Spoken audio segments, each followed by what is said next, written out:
warahmatullahi wabarakatuh. Selamat pagi, selamat siang, dan selamat malam ya bagi kelas reguler sore ya. Oke,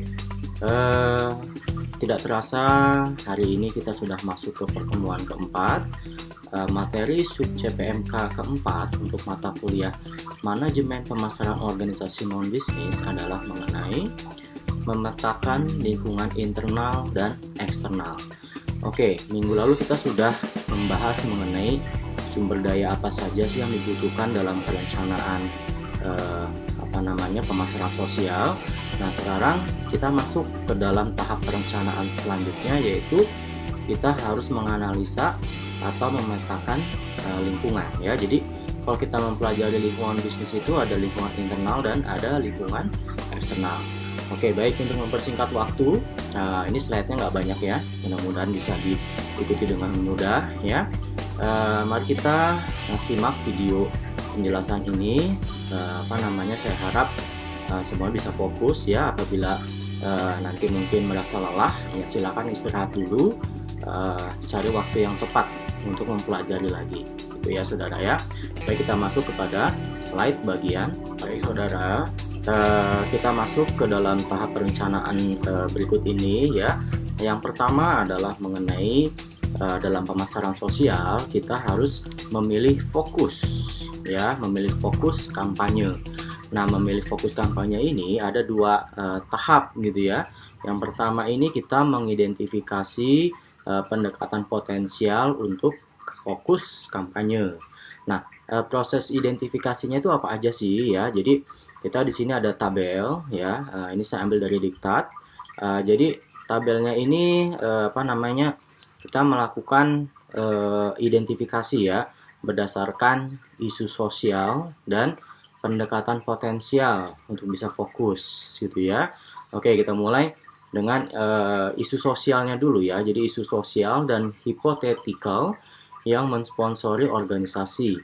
Nah, contohnya misalkan nanti saudara menemukan bahwa di lingkungan sekitar kita, ya ini ada beberapa kasus ya. Salah satu contohnya ya, contohnya misalkan ya kita tidak pungkiri ya pergaulan kita sudah mulai bebas ya. Jadi misalnya ada kehamilan yang tidak direncanakan, oke ya. Nah, di sini ada misalkan nanti saudara bekerja di organisasi nirlaba ya. Jadi pendekatannya apa sih gitu ya untuk andai kata kita supaya menekan gitu ya, jangan sampai ada kehamilan yang tidak direncanakan. Misalnya ya kita sering lihat ada bayi yang dibuang di tempat sampah gitu ya, ada yang bayi yang atau ditinggalkan orang tuanya di gerbong kereta gitu ya, ada yang di depan rumah orang seperti itu ya. Nah, kan sebenarnya mungkin orang tuanya itu bingung gitu ya mau naruh di mana, sedangkan itu anaknya mungkin anak hasil dari hubungan gelap atau anak haram ibaratnya gitu ya. Tapi sebenarnya di sini bukan salah anaknya, tapi salah orang tuanya gitu ya. Kenapa bisa sampai terjadi kehamilan? Oke ya. Andai kata ada pendekatan agama ya terutama itu ya, atau mungkin andai kata memang secara agama tidak mempan ya, setidaknya disediakan apa alat kontrasepsi atau apa gitu ya. Nah, ini sini ada pendekatan potensial untuk fokus terhadap masalah itu. Contohnya apa? Ya, pertama kita melakukan pengendalian kelahiran ya. Lalu pematangan ya. Jadi ibaratnya boleh silakan melakukan hubungan seksual asal memang sudah matang, sudah dewasa gitu ya, sudah tanggung jawab gitu ya. Lalu pencegahan serangan seksual ya, contohnya misalnya ya yang perempuan jangan menggunakan pakaian seksi gitu ya, sehingga mengundang para pria nih gitu ya. Lalu berbicara kepada anak tentang seks ya, selama ini kita merasa tabu ya membicarakan kepada adik kita atau mungkin nanti anak kita gitu ya mengenai seks ya. Mungkin disangkanya adalah jorok atau apa, tapi sebenarnya kalau mereka tidak mendapatkan pendidikan tentang seks, justru nanti mereka akan mencari sendiri dengan cara dia yang dikhawatirkan justru salah caranya gitu ya. Oke, lalu ada peluang adopsi ya. Ya, misal peluang adopsi itu ya misalkan ya ini misalnya negara maju gitu ya. Ya ada misalnya Jepang, di Amerika, mereka tuh berpikir bahwa saya nggak usah menikah gitu ya. Itu salah ya, maksudnya udahlah kita kumpul kebo aja. Nah itu sebenarnya kalau di Asia, di Indonesia terutama itu salah gitu ya. Mereka berpikir bahwa eh, apa namanya, ya udahlah saya nggak usah menikah tapi saya punya anak aja ya. Jadi ibaratnya bapaknya nggak usah tanggung jawab gitu ya, yang penting saya buat saya sendiri gitu ya. Nah itu sebenarnya juga pemikiran yang salah ya, ya kecuali kalau kita memang apa namanya bertempat tinggal dan punya budaya yang bebas seperti itu gitu ya.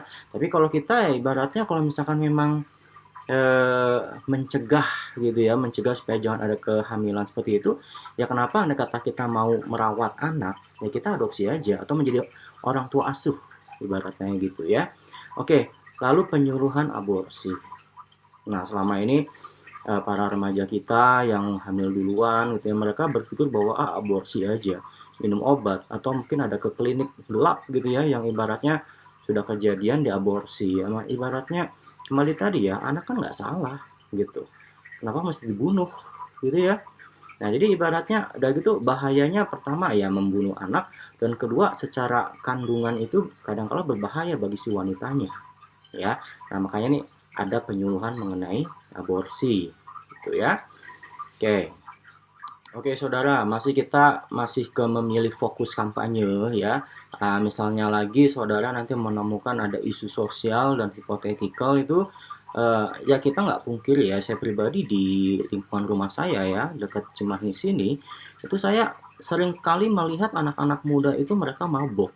Ya, walaupun tidak secara terang-terangan ya, tapi saya tahu di dalam kamarnya gitu ya, sampai ibaratnya saya punya tetangga sebelah saya gitu ya, dia apa namanya ya mahasiswa juga. Saya curiga kenapa mereka itu selalu gitu ya ngumpul bareng ya tengah malam bahkan begadang gitu ya, dan suka ribut gitu ya. Ya kalau saya sih nggak berpikir macam-macam, cuma kadang-kala ada pikiran ini ada apa di dalam kamarnya gitu ya. Nah pada suatu saat dia itu pindah ya, lalu yang punya kosan itu bilang ke saya, Pak coba lihat. Kenapa? Ini si kamar si ini gitu ya, tetangga saya itu ya penuh dengan botol minuman keras. Ya, tadinya saya secara pribadi sih saya simpatik ya dengan mahasiswa ini ya, bukan mahasiswa kita ya, tapi tetangga kita ya. Apa namanya simpatik karena dia orangnya baik gitu ya. Cuma kadang-kala teman-temannya ini nih, lingkungan dia gitu ya, yang membuat diri dia itu ikut-ikutan. Padahal dia ya ibaratnya anak seorang guru agama gitu ya, lalu juga orang yang nurut, sebentar lagi mau lulus sudah skripsi gitu ya. Saya nggak ada curiga apa-apa, karena apa? Saya ajak makan dia, ya. Saya ajak makan, kadang-kala puasa dia nggak punya uang, saya ajak ayo sahur bareng, lalu buka puasa bareng. Cuma alangkah kagetnya pada saat yang punya kontrakan itu bilang bahwa Pak lihat Pak, nah si ini gitu ya, tampangnya sih alim ya, tapi ternyata Pak di dalam kamarnya itu penuh dengan botol minuman keras, ya. Sampai sekarang ya ibaratnya semenjak saya mengetahui bahwa kelakuannya seperti itu saya jadi males. Malas apa? Malas berhubungan lagi. Karena apa? Ternyata kok dia hanya tameng aja wajah alimnya. Tapi ternyata dia di dalam kamar bersama teman-temannya, dia suka mabok. Gitu ya. Dan saya juga dengar lagi dari tetangga bahwa kadangkala ada teman perempuannya nginep juga di situ. Jadi rame-rame. Ya saya nggak tahu di dalam itu ada apa. Tapi kan seperti ini kan penyakit sosial ya. Ibaratnya itu hal yang negatif. Kita tahu bahwa anda kata berzina itu dosa ya secara agama ya, agama apapun pasti bilang itu bahwa itu dosa ya. Lalu itu masalah agama. Lalu yang kedua ya, anda kata melakukan hubungan bebas apakah aman ya, kita nggak pernah tahu ya apakah aman atau ya apakah mungkin sekarang peredaran video porno itu lebih mudah ya, mudah karena apa, lewat internet tuh gampang gitu ya. Oke kita kembali lagi ke masalah minum-minuman keras ya. Apa namanya, cuma di sini salah satunya minuman dia suka mabok baratnya gitu ya, lalu mabuk tapi sambil mengendarai kendaraan itu tuh suatu hal yang berbahaya sekali ya. Kan kemarin kita ada dengar berita bahwa ada polwan meninggal karena apa, ditabrak oleh wakil wakil bupati ya wilayah Papua. Ingat ya itu apa namanya, dia kan ke dalam kondisi mabuk ya polwan ini ya. Ya katanya seorang mualaf gitu ya. Lalu dia baratnya dia mimpi apa semalam gitu ya, hingga pada saat dia mau berangkat kerja dia ditabrak oleh mobil sedang dia naik motor ya. Nah, makanya dalam kondisi mabuk itu tidak diperkenankan untuk mengendarai kendaraan bermotor, ya. Baik, pokoknya di negara maju itu tidak diperkenankan sama sekali. Oke ya. Nah, ini ada pendekatan potensial nih, andai kata memang dari sisi minum minuman keras dan mengendarai gitu ya. Yang pertama, kita melakukan pengawasan kepada pengemudi. Ya, pengemudi itu ya kalau di luar negeri sih ada ya, cek kadar alkohol, misalnya dia bernafas gitu ya, itu salah satunya. Lalu yang kedua, minum minuman keras itu dan mengendarai yang di bawah umur. Jadi setiap toko yang menjual itu tidak diperkenankan menjual minuman keras kepada orang-orang yang di bawah umur, yang tidak diperkenankan, ya. Lalu yang ketiga, mempromosikan hukum baru yang lebih keras. Oke, selama ini mungkin mudah sekali ya, kita sering dengar bahwa pengedaran minuman keras itu untuk wilayah Cimahi aja contohnya ya, itu kok kita sering dengar ada loh ininya gitu ya, penadahnya, lalu ada yang nyebarinnya, dan memang penjualannya itu secara sembunyi-sembunyi gitu ya. Ya siapa tahu, saya juga nggak tahu ya, siapa tahu di sini mahasiswa di sini juga ada juga yang pernah beli gitu ya. Ya ibaratnya kalau misalnya kita memang pengen tertib, ya memang harus dibuat hukum yang baru ya, yang lebih keras. Misalnya kedapatan membeli minum-minuman keras bagi di bawah umur ya, ya di penjara aja, denda aja, tapi yang keras sehingga membuat jerak gitu ya. Oke, lalu yang keempat, personil militer. Jadi personil militer itu dia harus memberikan pengawasan ya, jangan sampai ada orang yang beli bahkan mengedarkan secara ilegal gitu ya. Apalagi kalau dia anggota militer, wah kalau misalnya memakai juga ya itu bahaya sekali ya, harusnya dikeluarkan dari anggota gitu ya. Oke, lalu yang kelima ada pelanggar yang berulang. Nah, kalau misalnya dia sudah melanggar, sudah tercatat ya, lalu berulang lagi, ketangkap lagi, nah itu harus dikasih hukuman yang jerak nih ya. Jangan sampai dia terus-terusan aja menganggap remeh gitu ya, tapi nggak ada tindakan apa-apa gitu ya. Nah, itu harus diperhatikan ya pendekatannya. Oke, lalu ada yang keenam, itu tidak membiarkan seorang teman mengendarai sambil, bukan sambil mabuk. Ya, kita mengetahui bahwa mabuk itu tidak akan membuat kita sadar. Ya, sehingga apabila kita punya rekan atau kenalan yang dimana dia ini dalam kondisi mabuk, ya kita ingatkan dan kita harus cegah dia. Kata dia memang mau mengendarai kendaraan bermotor, lebih baik dia menggunakan taksi atau Grab ya, atau Gojek, lebih baik begitu ya, jangan dipersilakan untuk mengendarai kendaraan pribadi gitu ya. Oke, selanjutnya misalnya ada suatu permasalahan sosial mengenai polusi udara ya. Ya sebenarnya polusi nggak cuma udara ya, ada polusi suara, polusi udara ya, polusi air gitu ya, yang dimana karena tindakan kita sehingga membuat kita ini menjadi memberikan polusi kepada lingkungan kita ya. Oke, siapa sih yang organisasi apa aja sih yang bisa melakukannya? Yaitu salah satunya ada Dewan Pengendali Kualitas Udara Regional ya, kalau udara ya. Nah, contohnya misalnya kita berada di wilayah Cimareme tuh ya, yang banyak pabrik-pabrik, atau mungkin wilayah mana ya, menuju Batu Jajar ya, yang mana banyak sekali pabrik-pabrik yang memberikan polusi. Nah, itu bagaimana caranya gitu ya. Oke, ada pendekatan potensial. Yang pertama, kita melakukan carpooling, yaitu berbagai kendaraan untuk arah yang sama ya. Jadi saat ini kita memang mengetahui bahwa menggunakan motor, mobil gitu ya, bis, truk itu tuh knalpotnya itu kan memang polusi ya, polusi udara gitu ya, belum lagi asap pabrik di sekitar kita gitu ya. Nah, bagaimana caranya tadi ya, carpooling. Jadi berbagai kendaraan untuk arah yang sama. Jadi carpooling itu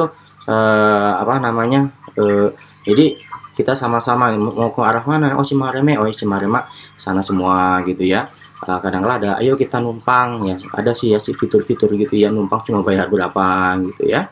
Oke, lalu ada angkutan massal. Nah, jadi jangan dibiarkan bahwa di lingkungan itu penuh dengan angkutan pribadi ya, kendaraan pribadi ya. Makin banyak kendaraan makin banyak polusinya gitu ya. Misalnya angkutan massal, misalnya ada bis trayek pabrik gitu ya, yang membawa karyawannya, atau menggunakan kereta atau bis khusus gitu ya. Nah, seperti itu. Lalu berjalan menuju tempat kerja. Nah, salah satunya supaya kita nggak melakukan polusi itu ya, kita coba berjalan ke tempat kerja kalau dekat ya. Oke, atau bersepeda juga boleh gitu ya. Oke, lalu telecommuting, yaitu kebijakan bekerja secara efisien dari luar kantor. Oke, seperti sekarang ini kita pandemi ya, jadi kita bisa kuliah sambil online ya, dan orang kerja kantoran pun juga bisa work from home gitu ya. Jadi nggak harus selalu berada di kantor ya. Di negara Eropa itu sudah biasa ya. Jadi ibaratnya ya sudah nggak usah di kantor, tapi sebenarnya pekerjaan asal beres ya. Misalnya dikerjakan di rumah nggak apa-apa, tapi tanggung jawab tetap ada target hari ini selesai gitu ya. Oke, lalu ada tidak mengisi penuh tangki bensin. Oke, kita jatah. Ibaratnya hari ini jangan banyak-banyak deh. Ibaratnya kita connect motor cukup 1 liter aja gitu ya. Selebihnya kita menggunakan kendaraan umum atau menggunakan jalan kaki, sepeda gitu ya. Oke, lalu mesin pemotong rumput gas. Nah, kalau misalkan selama ini kan kita menggunakan mesin pemotong rumput, lalu menggunakan generator, itu kan menggunakan bensin tuh, solar, ya. Nah, itu akhirnya membuat apa? Ada asapnya gitu ya. Asap yang dia mengganggu si udara, jadi polusi udara, ya. Oh, ternyata di sana di Amerika atau negara maju, alat pemotong rumput itu dia ada yang menggunakan gas. Ya, kita di sini belum ada ya. Tapi ibaratnya yang manual juga bisa lah, nggak usah gas juga ya. Tapi manual tuh banyak, pakai gunting rumput kek, atau pakai apa namanya alat yang kita dorong sendiri gitu kayak bajak gitu ya. Nah, itu salah satunya ya. Nah, jadi genset juga ya. Jadi kalau genset memang kadang-kala kita perlu supaya nggak mati listrik ya, kita menggunakan genset. Tapi ya sebisa mungkin kalau misalnya ada listrik ya udah nggak usah pakai genset gitu ya. Karena genset itu saat ini masih menggunakan bensin. Oke saudara, saya harap mudah-mudahan belum pusing ya, belum pusing dengan materi ini. Emang kadang-kala lebih enak sih kita langsung praktek langsung, nggak cuma membaca teorinya gitu ya. Tapi kita bisa lah ibaratnya kita membayangkan bagaimana andai kita melakukan praktek langsung ke lapangan ya dengan cara pendekatan ini gitu ya. Oke, selanjutnya kita akan membahas mengenai permasalahan yang sama ya, memilih fokus kampanye yang terakhir ya. Oke saudara, isu sosial selanjutnya ya, salah satu contohnya yaitu tadi kan polusi udara. Nah, sekarang ada mentoring pemuda ya. Jadi kalau mentoring pemuda nih kan ibaratnya memang generasi penerus ya, yang sudah tua yang nanti akan digantikan dengan yang muda. Nah, sebisa mungkin yang muda ini memang arahnya benar, positif gitu ya. Nah, ini yang melakukannya ya organisasi nirlaba, ya yayasan, atau mungkin ada organisasi remaja atau apa gitu ya. Nah, gimana pendekatannya? Nah, pendekatannya itu salah satunya misalnya orang tua itu mengidentifikasi dan mendukung mentor untuk anak-anak mereka. Jadi selama ini kita paham bahwa orang tua kadang-kala sibuk ya mencari nafkah, tapi mereka mungkin membutuhkan mentor, ya guru, mentor, dosen gitu ya. Nggak mungkin privatnya, guru privat gitu ya. Nah itu orang tua harus bisa identifikasi dan mendukung ya. Lalu yang kedua, merekrut mentor sukarela ya. Ketiga, mentor potensial yang membiarkan mereka dikenali oleh orang tua dan anak-anak. Jadi kita harus memilih mentornya itu yang potensial ya. Jadi mentor itu ya tadi misalnya guru, dosen, begitu juga mungkin dalam ada kegiatan kemasyarakatan kan pasti ada mentornya, maksudnya gitu ya. Nah itu harus yang potensial. Lalu yang keempat, ada program yang memfokuskan pada risiko yang mungkin dihadapi pemuda. Jadi pemuda ini harus diberitahu ada program-program ya. Lalu dalam pergaulan pemuda itu apa sih dan gimana resikonya gitu ya, dan mereka diberi pemahaman program-program apa yang akan mereka pelajari gitu ya. Lalu yang terakhir yaitu program yang memfokuskan pada pencapaian agar pemuda tetap berada pada jalurnya gitu ya. Nah di sini pasti butuh bantuan mentor ya. Ya nggak apa-apa mentornya dibayar, karena supaya apa ya, supaya memang totalitasnya juga bagus ya. Ibaratnya kalau secara sukarela ya, namanya kita hidup kan juga pasti butuh biaya hidup ya. Tapi kalau misalnya dia memang dibayar, pekerjaannya adalah memberikan pembelajaran kepada pemuda, ya dia akan totalitas di situ ya. Jadi kita harus memilih program yang memfokuskan agar pencapaian pemuda itu tetap berada pada jalurnya gitu ya. Saudara, masih di memilih fokus kampanye ya. Tahap selanjutnya adalah kita mengevaluasi setiap pendekatan barusan ya yang kita pilih ya. Jadi kita evaluasi setiap pendekatan potensial dan memilih sebuah fokus. Oke ya. Nah, jadi ini ada beberapa kriteria ya. Ada kriterianya, ada potensi perubahan perilakunya gimana gitu ya. Lalu permintaan pasar seperti apa, lalu penawaran pasar gimana, lalu kecocokan organisasinya bagaimana, dan kita juga harus mengetahui mengenai biaya sumber daya dan daya tariknya. Oke ya. Oke, di slide jelas ya, itu ada penjelasan bahwa potensi perubahan perilaku itu, penjelasan contohnya gimana ya. Kita lihat ya, kan ada kriteria potensi perubahan perilaku. Nah, penjelasannya, apakah ada perilaku yang dapat dipromosikan tertuju pada suatu isu ya. Nah, coba kita tanya nih pada diri kita ya, pada saat kita melakukan analisa ya. Lalu kita tanya lagi pada diri kita, apakah menawarkan layanan penyuluhan tambahan untuk remaja hamil, misalnya tadi ya, misalnya hamil luar nikah ya, yang tidak mempunyai potensi yang sama dengan sebuah fokus seks aman atau pematangan gitu ya. Jadi ya apa namanya, apakah kita melakukan penyuluhan nih, misalnya ya sebelum sebelum kamu menikah jangan seks bebas lah gitu ya. Lalu anda kata memang apa, memang anda kata memang nggak bisa juga ya, ya cobalah menggunakan alat kontrasepsi gitu ya. Lalu diberikan pendidikan supaya dia dewasa, supaya matang gitu ya. Jadi ibaratnya seks yang bagus, yang diperbolehkan tuh kayak apa gitu ya, harus tanggung jawab. Nah, contohnya seperti itu ya. Oke, lalu misalkan ada permintaan pasar. Nah, coba kita lihat mengenai kampanye itu, apakah ada permintaan pasar. Ya, contohnya berapa banyak sih orang yang akan mendapatkan manfaat dari kampanye ya perubahan dengan fokus ini. Ya, contohnya tadi misalkan kepada apa namanya yang apa menikah hamil luar nikah itu ya, akan kita melakukan kampanye ini akan banyak memberikan manfaat nggak pada siapa saja ya. Nah, itu kita harus tanya nih pada diri kita saat melakukan promosi kampanye kita ya. Lalu jumlah pemuda yang akan mendapatkan manfaat dari kampanye mentoring yang ini tuh memfokuskan pada kesukarelaan untuk pemuda yang menghadapi risiko tertentu. Mungkin tidak sebesar jika memfokuskan pada upaya menggalakkan agar semua orang tua mengidentifikasi dan mendukung kepedulian mereka terhadap kehidupan anak-anaknya ya. Jadi apa namanya, kita bertanya jumlah pemudanya tuh di suatu wilayah itu banyak nggak ya, dan apakah kecenderungan pemuda di sana itu memang selalu melakukan seks bebas gitu ya. Nah, kita lihat ya, kita lihat itu memang berdasarkan apa, berdasarkan permintaan pasar. Ya, memang misalkan memang aduh memang di daerah situ tuh memang anaknya badung-badung nih ya, banyak melakukan seks bebas. Nah, berarti kita secara apa pasar sebenarnya orang sana itu membutuhkan kita untuk melakukan kampanye di sana, melakukan penyuluhan gitu ya. Nah, itu kita melakukan evaluasi berdasarkan kriteria permintaan pasar gitu ya. Oke, lalu saya nggak usah jelasin semua. Oke ya, nanti saudara silakan baca. Kalau berdasarkan kriteria penawaran pasar itu gimana? Sesuaikan dengan kondisi yang ada di lingkungan saudara gitu ya. Lalu kecocokan dengan organisasi gimana? Ya. Lalu biaya, ya pasti semua butuh biaya gitu ya. Apa namanya, butuh dana berapa ya untuk sumber daya dan daya tariknya. Oke ya, kita tinggal sesuaikan dengan kondisi di lingkungan kita masing-masing, ada perilaku negatif apa, dan kita perlu melakukan kampanye apa gitu ya. Nah, ini adalah kriteria terhadap evaluasi ya tiap pendekatan potensial dan memilih fokus.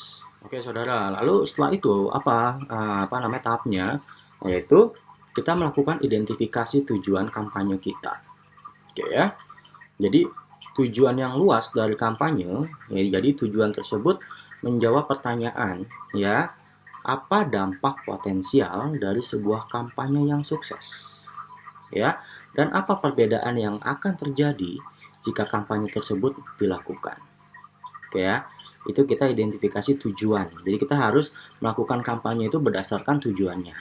Oke ya. Lalu sebuah tujuan dari kampanye pemasaran sosial adalah perilaku apa yang kita inginkan dari halayak sasaran. Jadi kita melakukan kampanye itu kita pengen apa? Ingin merubah perilaku yang mana? Gitu ya. Lalu sementara maksud dari kampanye adalah manfaat dari diadopsinya perilaku tersebut oleh halayak, kelompok tertentu maupun masyarakat. Oke. Jadi maksud kita melakukan kampanye tadi ya, kita melakukan penyuluhan kepada anggota masyarakat yang banyak pemuda tadi contohnya gitu ya, yang banyak melakukan seks bebas. Setelah kita melakukan penyuluhan kepada mereka, apakah mereka banyak memberikan perubahan ya, mengadopsikan perilaku mereka itu yang tadinya melakukan seks bebas menjadi agak berhati-hatilah minimal gitu ya. Nah, itu maksud dari kampanye kita gitu saudara. Baik saudara ya, kita akan memberikan contoh gitu ya, masalah tadi tujuan dan maksud dari kampanye kita untuk kita identifikasi dan evaluasi ya. Contohnya lagi, kembali lagi tadi contoh ke masalah kehamilan yang tidak direncanakan gitu ya. Jadi kita coba cocokkan maksud kampanye kita dan tujuan kampanye kita itu seperti apa gitu ya. Oke, maksud kampanye kita melakukan penyuluhan kepada masyarakat sekitar yang banyak pemudanya itu, yaitu maksudnya ya supaya berkurangnya kehamilan remaja. Karena remaja itu mereka belum dewasa, belum bisa merawat anak gitu ya, usianya belum matang. Nah, itu maksudnya, maksud kampanyenya yaitu berkurangnya kehamilan remaja. Lalu tujuan kampanyenya apa? Nah, jadi halayak sasaran atau pangsa pasar kita atau konsumen kita pemuda itu gitu ya, jadi memilih pemantangan dulu, jadi jangan dulu deh gitu ya, jadi ditunda dulu jangan deh gitu ya. Atau ya secara ekstrim, andai kata memang mereka nggak bisa menunda melakukan hubungan seksual, ya gunakanlah alat kontrasepsi, kondom gitu ya.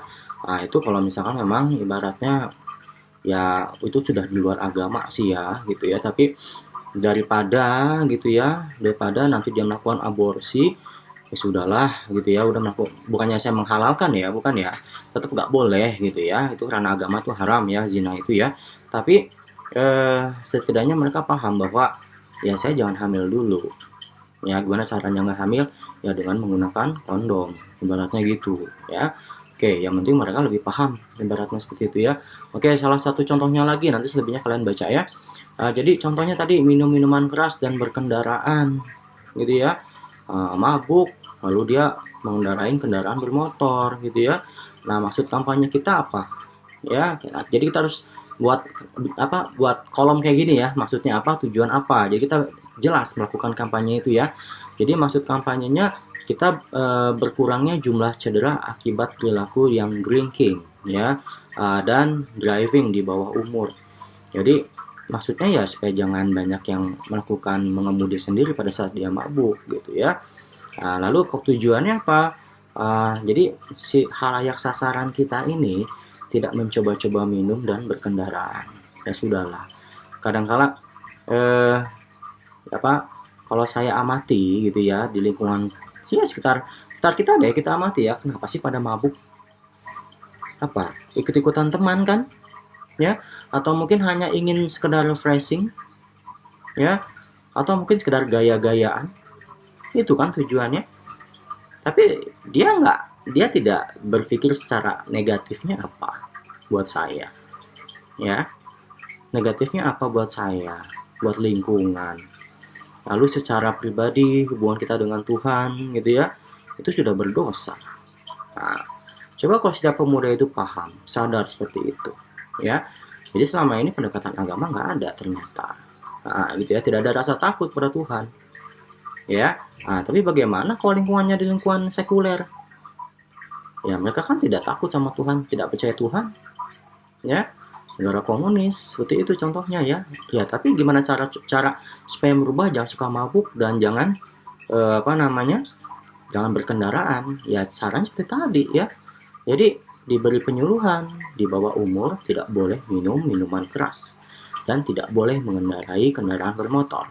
Andai kata masih dilakukannya adalah hukuman penjara atau denda yang cukup besar, itu saudara ya. Oke, selanjutnya coba saudara pelajari lagi tentang polusi udara, lalu mentoring di lingkungan kita, seperti itu ya. Saudara, untuk melakukan analisa ya perencanaan terhadap pemasaran sosial ini, itu tidak terlepas dari namanya analisa SWOT ya. Kita kan mengetahui bahwa analisa SWOT itu kita pelajari nanti paling lengkap ya adalah di manajemen strategi. Tapi dulu di strategi pemasaran juga pernah kita singgung ya mengenai analisa SWOT Ya, SWOT itu kan ada strength, weakness, opportunity, dan threat. Ya, masing-masing pasti sudah tahu, apalagi kemarin habis KKN, kan melakukan analisa SWOT biasanya ya. Oke, jadi untuk melakukan pemasaran sosial ini ya, kita lakukan analisa SWOT ya terhadap lingkungan internal dan eksternal kita, gitu ya. Jadi lingkungan dari fokus kampanye yang dipilih terdiri dari faktor internal dan eksternal yang tadi seperti saya sebutkan ya. Jadi kita lingkungan internal kita tuh apa, lalu eksternal kita apa, gitu ya.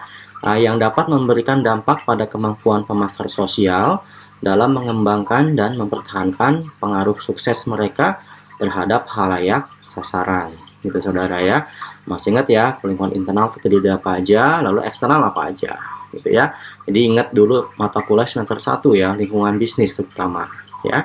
Saudara, kalau dulu di lingkungan bisnis kita ini memahami bahwa lingkungan internal perusahaan itu disebut juga lingkungan mikro gitu ya. Kalau eksternal disebut lingkungan makro. Nah, kalau saya juga ngajar lingkungan bisnis ya. Jadi lingkungan mikro atau internal itu ya seperti contohnya ada pesaing, pendatang baru, lalu konsumen ya, lalu ada barang substitusi gitu ya. Yaitu termasuk ke dalam lingkungan mikro salah satunya ya. Lalu kalau lingkungan makro itu terdiri dari misalnya ada pemerintah gitu ya, lalu ada kondisi ekonomi, lalu kondisi sosial budaya, lalu kondisi teknologi, ya, lalu ekologi atau lingkungan ya, lalu ada kondisi hukum. Yaitu salah satu contohnya lingkungan makro atau kita sebut eksternal. Oke ya. Nah, sekarang kita berhubung di manajemen pemasaran ini Kotler yang lebih banyak menjelaskan mengenai analisa lingkungan ini ya, terutama tadi SWOT itu ya. Jadi analisa lingkungan mikro berdasarkan Kotler ya, ini ada beberapa hal atau faktor yang diaudit. Oke ya, apa aja sih yang diaudit? Jadi pertama adalah yang mikro dulu ya, jadi internal dulu ya, itu sumber daya. Oke ya, sumber daya itu apa? Oh, jadi evaluasi atas pendanaan, penempatan staf, keahlian gitu ya. Jadi sumber daya kan ada sumber daya alam, SDM ya, lalu ada sumber daya modal gitu ya, keahlian juga termasuk ya, itu termasuk ke SDM-nya gitu ya. Jadi penjelasan sumber daya, evaluasi atas pendanaannya, penempatan staf dan keahlian ya. Ya harusnya juga ada sumber daya alamnya seperti apa gitu ya. Lalu kinerja masa lalu. Kinerja masa lalu tuh apa sih penjelasannya? Jadi kinerja masa lalu itu adalah evaluasi atas kesuksesan atau kegagalan sebelumnya yang tercermin pada citra dan reputasi isu dan program. Ya, kinerjanya gimana? Yang masa lalu itu bagus nggak? Gitu ya. Lalu penyerahan layanan. Ya, jadi evaluasi atas kemampuan dalam menyampaikan program dan layanan yang akan ditawarkan kepada halayak sasaran. Ya, lalu faktor yang diaudit selanjutnya adalah dukungan manajemen. Ya, nah dukungan manajemen ini merupakan evaluasi atas berbagai upaya yang perlu diperluas sehingga membutuhkan perhatian dan dukungan manajemen. Ya, lalu ada prioritas isu. Apa sih prioritas isu itu? Merupakan evaluasi atas fokus dari kampanye yang perlu dipertimbangkan sebagai prioritas utama berdasarkan persepsi publik yang paling berpengaruh. Ya, lalu ada publik internal. Ya, siapa itu publik internal? Itu adalah evaluasi atas kontribusi rekan kerja dalam organisasi ya yang mempunyai ketertarikan dan pengaruh terhadap peningkatan kualitas program. Jadi publik internal ya rekan-rekan kita ya, masih satu perusahaan gitu ya. Oke, lalu ada rekanan saat ini. Nah, rekan kerja ya, itu adalah evaluasi atas keeratan hubungan kerja dalam bentuk koalisi yang melibatkan rekanan perusahaan dan gugus tugas dalam menangani isu sosial. Ya, contohnya kita sebagai manajer perusahaan nanti berhubungan dengan supplier. Supplier itu adalah rekanan kita kan. Nah, itu bagaimana ya, kita evaluasi gitu ya, saudara. Oke, selanjutnya kita ke analisa lingkungan mikro. Makro. Nah, lalu selanjutnya adalah lingkungan makro ya. Kalau dulu di lingkungan bisnis, lingkungan makro itu disebut sebagai lingkungan eksternal ya. Tadi politik atau pemerintah ya. Lalu ada ekonomi, kondisi ekonomi, lalu ada S-nya adalah sosial, budaya, ya lalu ada teknologi, ekologi atau lingkungan alam ya. Lalu ada hukum, law ya. Oke, cuma di sini kita lihat bahwa Kotler itu dia membagi beberapa kategori untuk analisa lingkungan makro. Nah, kategorinya itu ya yang harus kita audit yang pertama adalah kekuatan budaya. Nah, sama tadi ya, sosial budaya gitu ya. Dulu lingkungan bisnis pernah kayak gini ya.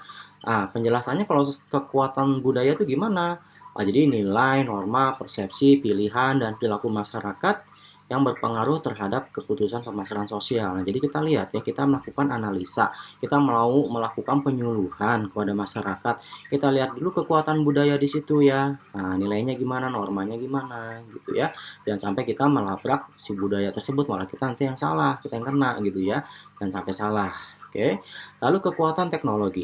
Nah, tadi kan kalau saya ngapalin sih pestel gitu ya, kalau lingkungan makro ya.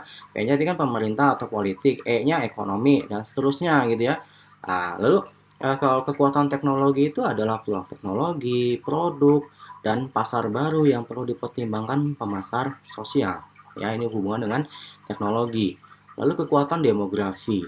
Ya, jadi tren ukuran. Nah, demografi kan kita mempelajari mengenai apa sih ukuran dari suatu masyarakat, usia, gender, ras, pekerjaan, lokasi, dan hal lainnya terkait populasi yang berpengaruh terhadap pemasaran sosial. Itu harus kita amati ya.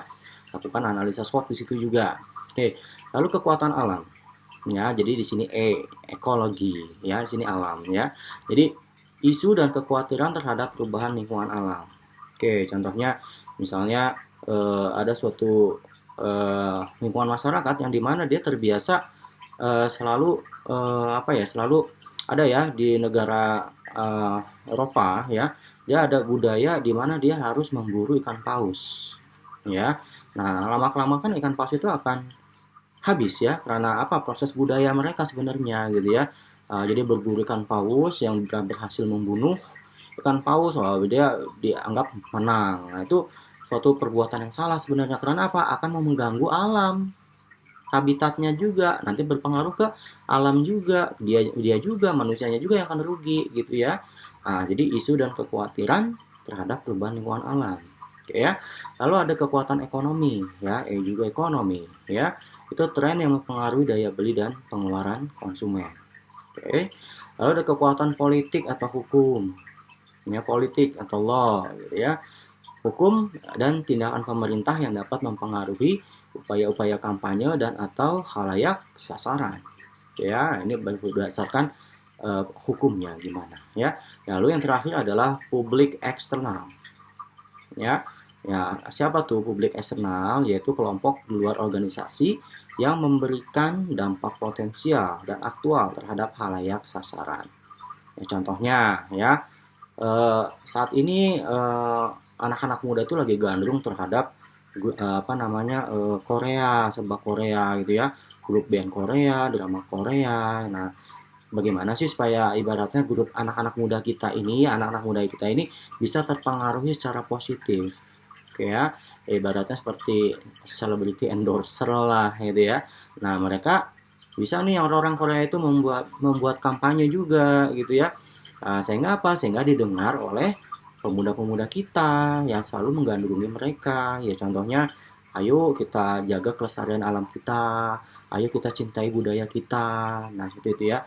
Ayo kita jangan menggunakan obat-obatan terlarang, minuman keras, atau seks bebas. Nah, itu mereka kan, omongan mereka tuh nanti akan didengar oleh kaula muda kita gitu, saudara ya. Nah, ya gitu yuk. Yang terakhir, saudara ya, publik eksternal. Demikian saudara perkuliahan kita hari ini mengenai analisa lingkungan internal dan eksternal ya saudara ya.